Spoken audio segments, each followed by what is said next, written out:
Саламатсыздар, ұтманды кечиңиздер менен эфирде күн майы көрсөтүүсүнүн кезектеги чыгарылышы. Урматтуу телекөрүүчүлөр, жакында ушул жаза өтөө мыйзамдарынын, кылмыш жаза мыйзамдарын гуманизация жаза өтөөдөгү айрым жагдайларды гумандаштыруу жаатындагы бир топ жасалган аракеттер, анын ичинде пробация институтунун пайда болушу дегеле ушул 2 жыл эмнени берди. Анан кийин ушундай жеңилдетүүлөрдүн гумандаштырууну жараткан жагдайлар жайында алар алып келип аткан биздин коомго пайдалы, коомго пайдасы жөнүндө сөз болмокчу. Бүгүнкү биздин кечки студиянын күн маектин меймандары Кыргыз Республикасынын өкмөтүнүн алдындагы пробация департаментинин директору Алмазбек Зарылбек уулу, Ички иштер кызматынын полковниги номер 26 жата кабагынын башчысы Нурлан Жолдошев, ошондой эле Кыргыз Республикасынын жаза өтөө жайларындагы, ушундай да, жаза өтөө жайларындагы дегеле кыйноолорду алдын алуу улуттук борборунун директору Бакыт Рысбековдор. Ошентип, урматтуу телекөрүүчүлөр, бүгүнкү биздин көрсөтүүдөгү сөз болчу жагдайлар ушундай. Ошондуктан жакынкы жарым саатта биз менен болуңуздар. Сөздү биринчи ушул жанагы биз айтып аткан мыйзамдарды гумандаштыруунун шарттаган жагдайлар эмне зарылдыктан улам, кайсы максатты көздөп ушул аракеттер, ушул кадамдар жасалды эле. Анан ошол 2 жылдын чыйындыктарын учкай айтып берсеңиз. Жакшы болот. Саламатсыздарбы, урматтуу телекөрүүчүлөр. Мен тактоо иретинде айтып кетейин, биз пробация департаменти бул өкмөт алдында эмес, юстиция министрлигинин алдындагы департаментпиз да. Сиз азыр эме. Анан сиздин сурооңузга ылайык, ооба биз буга чейин коомчулукка маалымдаганбыз. Ошо биздин бүгүнкү күндөгү ошол мамлекетибизде жүрүп жаткан сот жана укук реформасынын алкагында биздин мамлекетибизде пробация институту өз ишин баштаган. Маалымат катары айтып кетиш керек, башында бул институт ошо жаза аткаруу кызматынын алдында ачылган, өзүнчө бир башкармалык болуп. Анан бир аз убакыт өткөндөн кийин бул институтту ошо юстиция министрлигинин көзөмөлүнө өткөрүп, ошол 2019 жылдын 1 сентябрынан баштап ошо пробация департаменти өз ишин баштаган. Сиздин сурооңузга ылайык, бүгүнкү күндө биз 2 жылга жетпеген бир мөөнөт иштедик пробация департаменти. Албетте биз жаңы мамлекеттик органбыз, ошо бүгүнкү күндө жаңыдан ошо бутубузга туруп келаткан деп койсок да болот. Бирок бир мындай бир нече бир натыйжаларды, жыйынтыктарды айтып кетсек деле болот да бүгүнкү күндө. Ошо пробация институту, пробация департаменти бул ошол биздин Кыргыз Республикасынын мыйзамдарынын гумандаштыруу багыты боюнча иш-чаралардын алкагында чыккан орган да. Бул жерде эми айтып кетиш керек, пробация институту бул биздин гана мамлекетте эмес, башка чет өлкөлүк мамлекеттердин тажрыйбасын изилдеп чыгып, ошол мамлекеттердин коомчулугунун талабына ылайык, анан ошо биздин мамлекетибизге киргизип ошо ишин баштаган. Бүгүнкү күндө ошо мындай коомчулугубузга, телекөрүүчүлөргө түшүнүктүү болуш үчүн айтып кетиш керек, ошо пробация департаменти ошо өзүнүн ишин баштаганда биздин көзөмөлүбүздө ошол оор эмес кылмыш кылган жарандардын саны ошо биздин көзөмөлдө 9000ге жакын болчу. 8000 тегерегинде жаңы иш баштаганда. Бул ошол пробациянын 4 түрү бар. Ошо 4 түрүнүн алкагындагы көзөмөлдө турган жарандардын саны ошо бир 9000ге жетпеген сан болчу.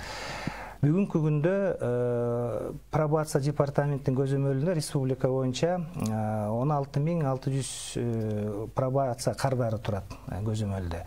Бул эмнени билдирет? Бул ошол пробация институту бүгүнкү күндө өзүнүн ишин алып баратканын билдирет. Анан сот органдары, укук органдары ошол пробация институтунун коомчулукка керектигинин белгиси деп айтып кетсек да болот да бүгүнкү күндө.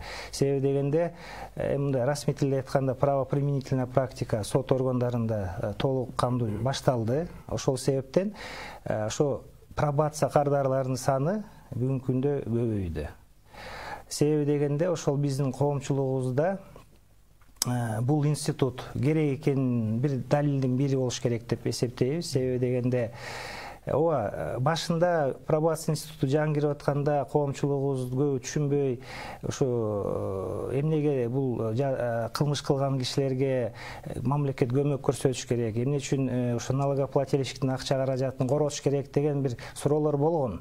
Бирок кийинчерээк тажрыйба көрсөттү, ошол пробация институтуна келгендер, ошо пробация кардары болгон же пробация кардарын туугандары түпкү мындай маанисин түшүндү да, пробация институту эмне экенин. Бул сиз жогоруда кардардар деп айтып атасыз да. Ошол жана сиздерге өтө турган биздин учетто турган.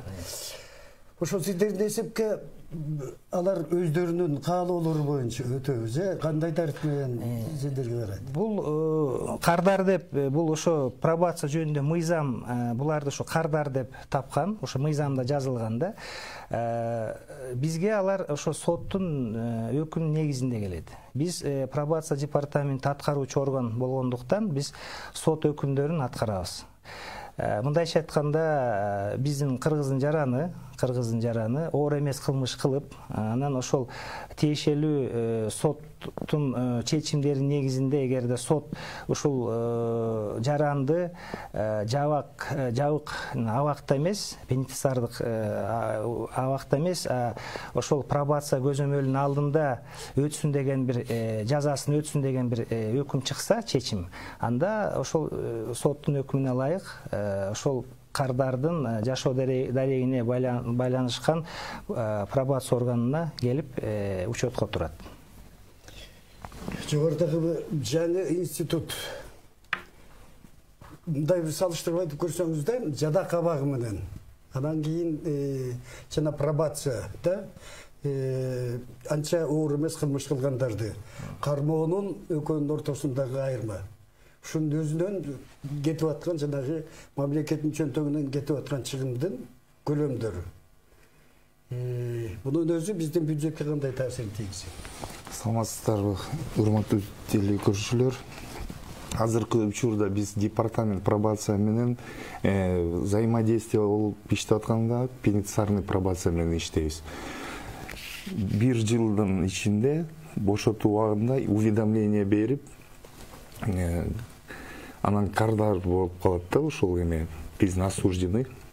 Анан пробациянын институтунун сотрудниктери барып социальное исследование өткөрүшөт да, изучать этип, анан социальный доклад жазышат.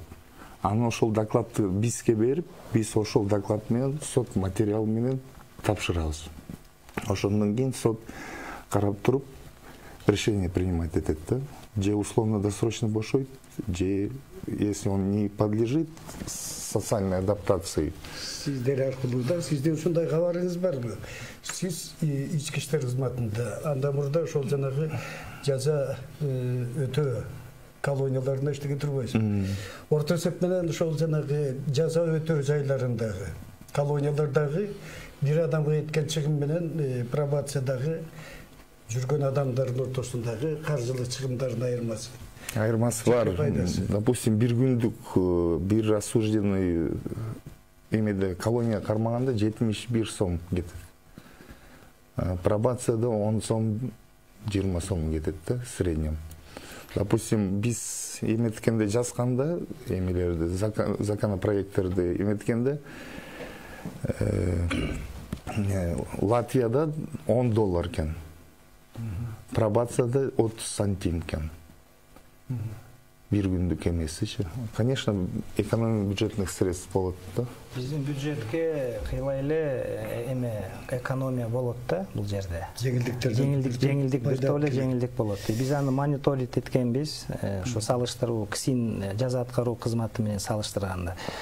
Коллега туура айтып атат. КСИНде ошол бир арестантка кеткен каражат 100 сомго такалып барат экен. А пробацияныкы болсо бул бир күндүк каражат да 100 сом. А пробацияда болсо бир айда бир кардарга ошо бир 200 сомдун тегерегиндеги эле каражат кетет да. Бул пробация кардарына эмес, бул ошо пробация департаментинин иш-чараларына да, каржыланышына. Ошо аппараттын иштешине. Уруксат берсеңиз, мен бул жерден мындай сөздү кошоюн да. Азыр ошол пробацияга кирген кардардын каржысын эмес, тагдырын эске алсак да. Ошол жерге кирген кишинин жабык жайга кирсе, кийинки тагдыры кандай болот эле? Эми пробацияга келгенден кийинки тагдыры кандай болот? Азыр мына адистер отурат, адистерден эле сурап көрөлү. 10 кишинин, мисалы үчүн, биринчи жолу кылмыш жасаган бир 10 киши жабык жайга кирсе, ошонун канчосу кийин кылмыш жолуна кайра түшүп калат. Болжол менен канчосу? 10 кишиден болсо, пробация эмес, жабык жайына киргенде. Жабык жайына жок дегенде, бери дегенде 10дун 5-өө кайра ошо кылмыш дүйнөсүндө калышат. 5-өө кайра бер жака кийинки жашоосуна кайрылып келишине өтө чоң тоскоолдуктар туулат. Социалдык адаптация деген өтө оор жүрөт. А эми ошол эле жанагы мисалы үчүн биринчи жолу болсо майда өтө оор эмес кылмышты жасаган жанагы 10 адам пробацияга түшкөн кезде буларда үмүт эки тараптан. Биринчи ошол пробацияга түшкөн кардар тараптан үмүт. Мен түрмөгө түшпөй, бул жактан өзүмдүн жазамды өтүп, кийинки жашоомду оңдоп кетем, түз жашоого өтөм деп. Үмүт мамлекет тараптан. Коомдун үмүтү. Да, коомдун үмүтү. Мына ушул эми кийин кылмыш жолуна түшпөй, ушул жерден түзөлүп кетет деген. Анан мен биздин Кыргыз Республикасынын пробациясынын бир өзгөчөлүгүн бүгүн белгилей кетейин. Көз тийбесин ушул боюнча сакталып калгыла, Кудай буйрса. Бул көрсөткүчтөрү. Кандай көрсөткүч? Мисалы үчүн пробацияга келген кардардын кайра кылмыш жолуна түзгөн пайызы 1%га чыгабы? Чыкпайт. 1%га чыкпайт. 1%га чыкпайт. А эми өнүккөн мамлекеттерде ал пайыз канчалык келди?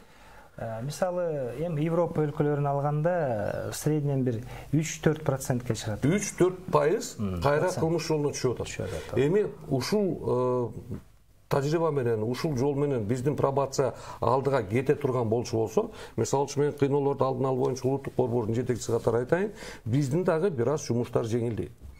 Анткени баягы биринчи жолу кылмыш жасап, жабык жайына түшүп калгандардын алардын акыбалы дагы өтө оор болот. Биринчи жайыл эми жабык түрмөгө айтып коет го, жылаанын баласы да отурбасын депчи. Аяка биринчи жолу түшүп аткан бала ал психикалык жактан жабыркайт. Канчалык убакытка депрессия болот. Мына биякта адистер отурат, алар толук сүрөттөп айтып бере алат болуш керек. Азыр ушул келебиз. Сиздердин ошол жана кошумчаңызды андан ары эле улап кетким бар да. Бул эми сиздердин баягы борбордун көп жасаган аракеттеринин туундуларынын бирөө, силердин кыймылдын туундуларынын бир жагдайы ошол болсо керек да. Ошол жанагы кыйноолорду алдын алуу, адам беделин түшүргөн запкылардан арылтуу сыяктуу аракеттерди. Бул борбордун жетишкендиги эмес, ачык айталы, бул өкмөттүкү, бирок өкмөт кайсы жол менен келди буга? Биз колдогондордон болдук. Пробацияны колдогондордон болдук. Бирок демилгени бул ар бир мамлекет, эгемендүү мамлекет. Өзүңүздөр билесиздер, Бириккен Улуттар Уюмунда адам укугу боюнча көп милдеттемелер бар. Ошол милдеттемелердин аркасынан биз дагы милдеттемелерди алганбыз. Биз гумандаштырабыз, биз өзүбүздүн элибизге кам көрөбүз, алардын жашоосун жеңилдетебиз, укугун сактайбыз, кыйноого салбайбыз, кулдукка бербейбиз деген көп адам укугу боюнча милдеттемелер бар. Ошонун арасында жанагы гумандаштыруу боюнча аларга оңолуп түзөлүп кетүүгө шарт түзүү боюнча дагы милдеттемелер бар. Мына ошол милдеттеменин аркасында чыгып аткан кызматтардын натыйжасы сөз. Эми ошол эле нерсени улайлы да. Эмени тиги ушул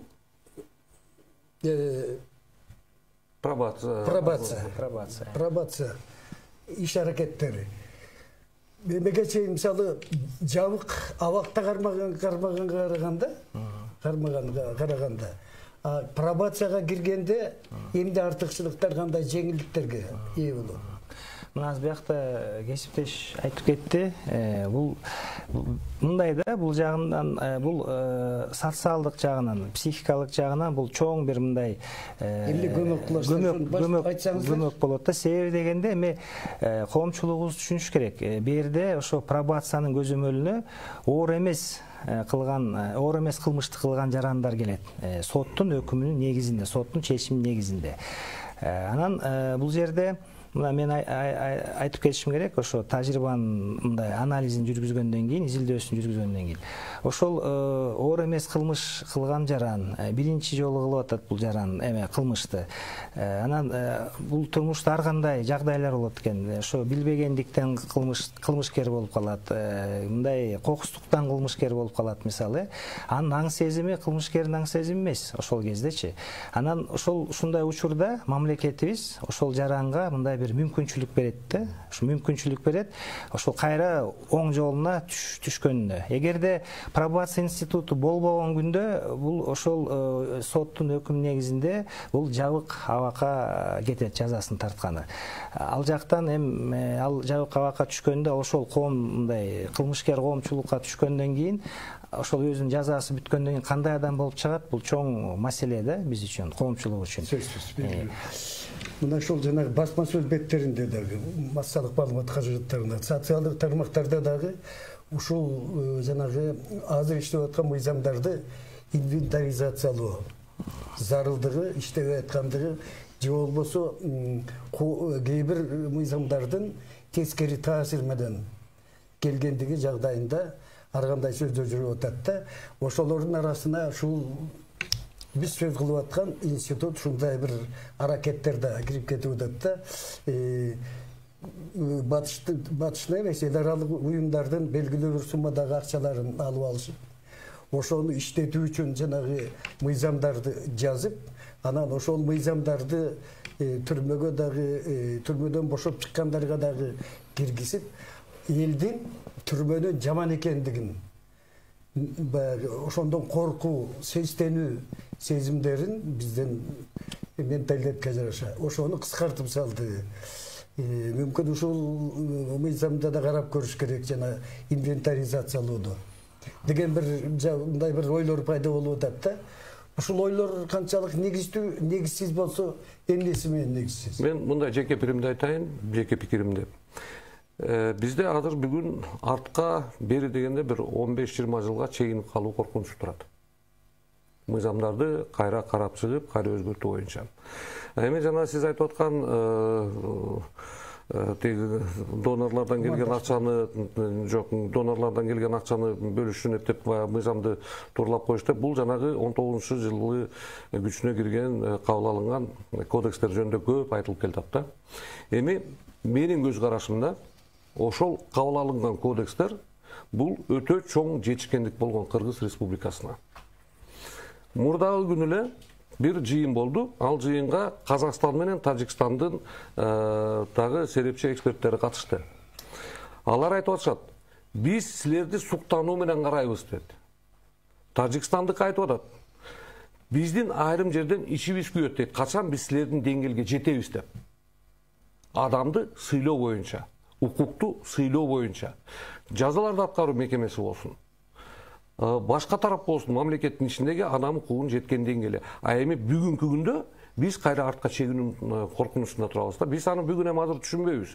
Баягы алга деп туруп кетебиз. Бирок жарым жыл өтпөй, эгер бүгүнкү күнү талкууланып аткан мыйзамдар Кыргыз Республикасы өзү мойнуна алган эл аралык милдеттемелерге ылайык келтирип, конституцияга тууралаштырып тургандан кийин ишти алып барбасак, жетишкендиктерди эске алып туруп, анда биз артка аябай катуу чегинебиз. Өтө катуу чегинебиз да. Жарым жылга жетпей аны түшүнөбүз. Эми ушул учурда кайра эле мынакей пробацияны алалы дагы, бул пробацияны азыр эле Алмаз мырза айтып атат, латын тилинен алынгандагы кыргызчага которгондо сыноо деп. Пробацияга келип аткан кардар сыноого түшүп атат да. мен ушул жерден оңолуп кетсем оңолуп кеттим, киши болсом киши болдум, киши болбосом анда кайра кылмыш жолуна түшөм дагы, кайра баягы айрык сапанды кийем деген сыяктуу кылчу. Эми булардын жасап аткан жумушу, булар ар бир кардар менен сүйлөшүп турушат да. Психологу дагы бар, керек болсо жергиликтүү дарыгерлер дагы көзөмөлүн алат, дарыгерлер менен кошо. Анан кандай мүмкүнчүлүктөрдү сурап атасыз? Чоң мүмкүнчүлүк ошол жабык жайга түшпөй туруп оңолуу. Эң чоң мүмкүнчүлүк. Андан кийинкиси ал өзүнүн жашоосун улантуу, иштесе иштейт, окуса окуйт. Мисалы үчүн Польшада мындай неме бар, жана браслеттерчи. Колуна кадимкидей эле тиги билеректи кийгизет, чечилбеген. Же болсо бутуна. Анан ошол менен компьютерден отуруп гана карап турат. Ага маршрут түзүп берип койгон. Окуу жайына барат, бул аптекага барат, бул дүкөнгө барат, бул паркка барат, бул спортзалга, андан кийин ал үйүнө келет. Анын жаза өткөнү ошол компьютер менен өтүп атат да. Баскан жолу тетиги коомдун ичинде аралашып жүрөт. А эми ал жактан маршруттан чыгып кетчү болсо, көзөмөлдө. Да, көзөмөлдө. Ал дагы сыноонун астында. Эми бул жерде кайра эле айтып атам, бул ошол кардарлардын ар бир кардары бул тагдыр. Кылмышка эмне себептен барганын биз азыр талдаган жокпуз, анан эме алган жокпуз. Эми сура келсек, балким тиричиликтен болуп атат. Балким чындап кылмыш оюнан болуп атат. А эми тагдыр дегенге келгенде биз тагдырды баалай билишибиз керек. Ага мүмкүнчүлүк беришибиз керек. Илгери азыр көп неме артка кылчактап союз мезгилин көп эстейбиз да. Комсомолдо деле болчу эле го. Дадим ему возможность исправиться деп. Бир оңолгонго мүмкүнчүлүк берели депчи. Вот ошолдой бир мүмкүнчүлүк ушул жерде. Ошол жанагы жабык жаза мекемелеринде мындан мурда пробация институту жок кезде жанагы келгендер жеңил кылмыш кылып түшкөндөр ошол жана пробация мүмкүнчүлүгүнө ээ болуп жетишкендик алып атышабы же жеңилдик алып атышабы кылмышты өздөрү жазган кылмышты сезип туюунун бир ойлонуунун мүмкүнчүлүгү болуп атабы же болбосо кайра бир жеңдой сонун турбайбы дегендей бир жагдай түшүп атабы. Жазанын жеңил жолу деген сыяктуу. Эми таасири кандай болду? Ар кандай категориялар бар, спецконтингент. Пробациянын ошол жанагы жабык жаза мекемелеринде жүргөндөрдүн арасындагы кандай дейм баасы, мамилеси кандай баа беришет ушул пробация институтунда? Осужденный, өздөрү осужденный. Эми өздөр бул жаңы институт, конечно. Жаңы баштап иштеп атат. Эми 2 жыл болду. Тем более аякта социальный тармак, эми психологический эмелер бар. Ошонун баарын эметип туруп, азыр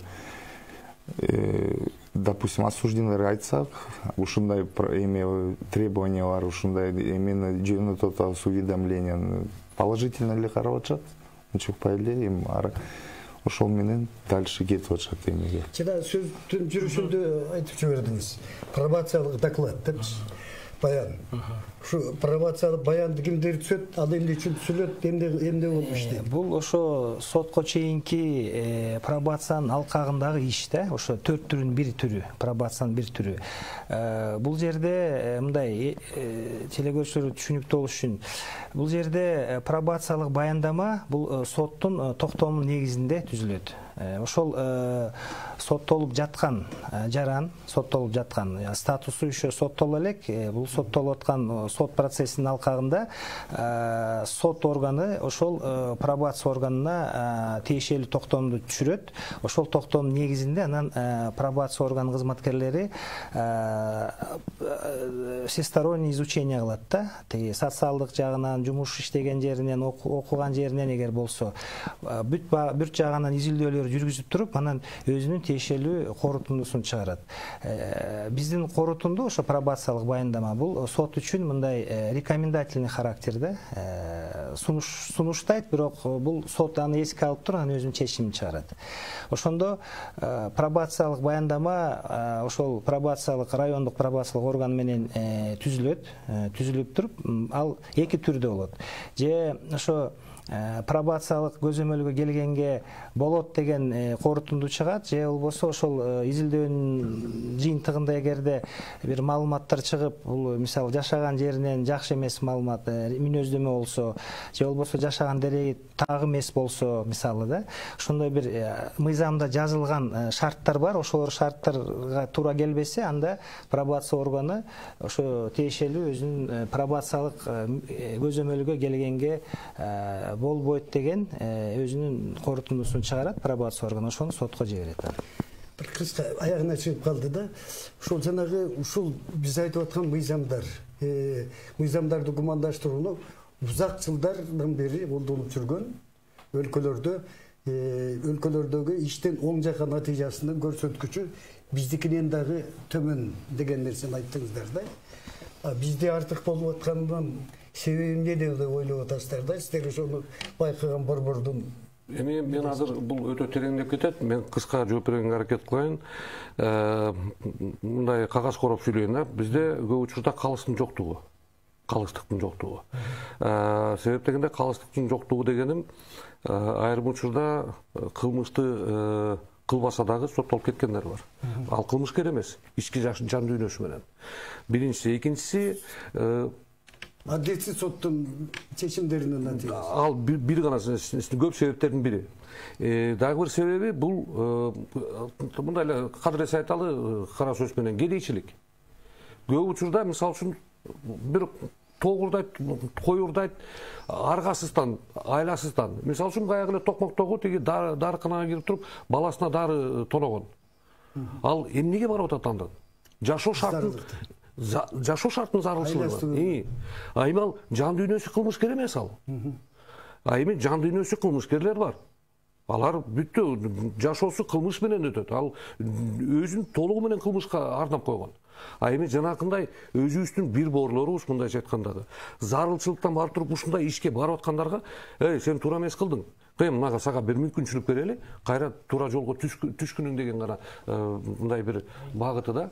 Анан эми дагы бир себептердин бири болушу мүмкүн, бул ушул пробация кызматына кирип иштеген кызматкерлердин адүскөйлүгү болушу мүмкүн да. Бул бүгүнкү күндөгү айтылып аткан, берилип аткан баа. Эми калган бааны болсо дагы бир 2-3 жылдан беребиз, Алмаз мырза. Аны дагы коомчулук берет. Менин тилегим ушул бүгүнкү көрсөткүчүңөр менен калгыла. Рахмат. Буюрса. Чоң рахмат. Биздин коомчулукта ошол жанагы кылмыш жаза жаатындагы бир жакшы алдыңкы өлкөлөрдүн, алдыңкы элдердин, өнүккөн элдердин бир жакшы тажрыйбасын, жакшы натыйжалар менен коомдо иштетип атканыбыз жөнүндө сөз кылып берип кетип атасыздар. Ылайым мен Бакыт мырзанын тилегине кошулам. Ылайым ушул жанагы жакшы тилек менен түзүлгөн иш аракеттер өзүнүн натыйжасын бере берсин. Урматтуу телекөрүүчүлөр, сиздер күн маек көрсөтүүсүнүн кезектеги чыгарылышын көрдүңүздөр. Кайрадан ушундай бир маектерде жолугушканча сак саламатта болуңуздар.